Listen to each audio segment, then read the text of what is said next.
لا تحقرن من الذنوب صغيرة إن الصغير غدا يعود كبيرا، أي عظيم عند الله مهما كان الذنب فبجناب الله عظيم.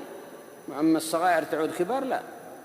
ولكن هذا معنى البيت، الصغيرة ما تزداد تعظم أنها تصير كبيرة حتى لو كانت في حرم الله، وإن كانت لكن لا تعود كبيرة وإن عظمت مهما عظمت.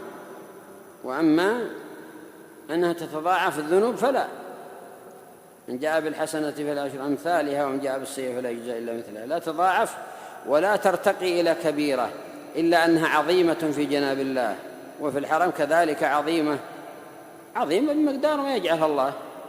إن الصغير ولو تقادم عهده، يعني قد تنساه أنت زمان مضى، عند الإله مسطرا تسطيرا، ما في إلا ستر الله أي العبد، وإلا لافتضح. كان الحسن يقول لو كانت الذنوب لها رائحة ما يستطاع أحد يجلس بجانبنا.